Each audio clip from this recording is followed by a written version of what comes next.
New defense cuts. How do you read the administration's attitude? Well, I hope that that's a signal that we can make some of the hard political decisions that are necessary to get the deficits down to size and get those interest rates down. That sounds like you doubt it. Well, I'm concerned. In the president's same speech, he said, he used the quote, "If it ain't broke, don't fix it."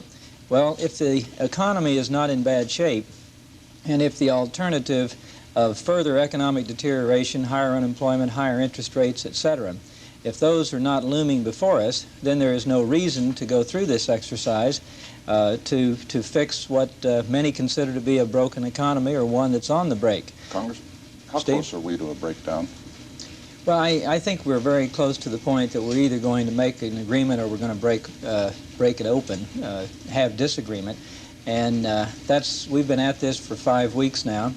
So far, the president has not been involved in it.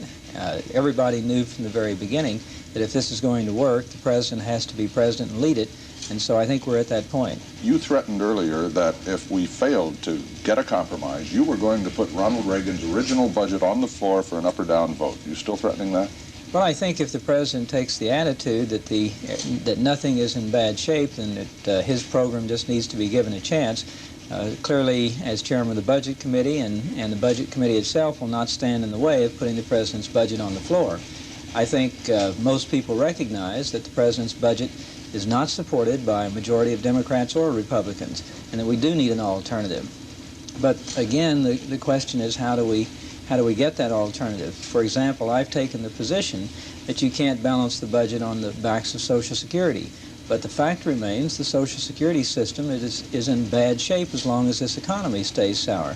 So we've got to deal with that. What about the report that it's all dead now, there will be no cut or limit on the cost of living increases in Social Security? Well, I think that those are clearly the reports, and I think that's everybody's intention. What we have to look at is what is necessary to keep the Social Security system viable, alive, soundly, financially sound. That's what's important to those who receive the Social Security checks and benefits, and that's what we have to look at.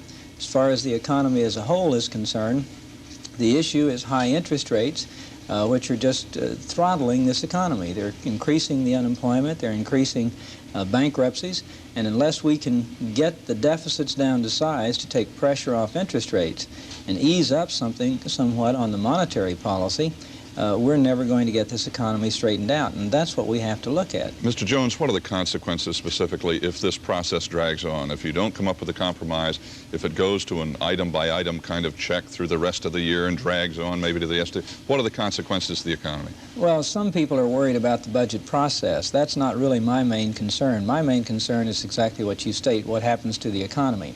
I think that if we disagree and if we're unable to reach a comprehensive alternative budget, I think the negative reaction in the financial markets and throughout the economy is going to be very stark, very real.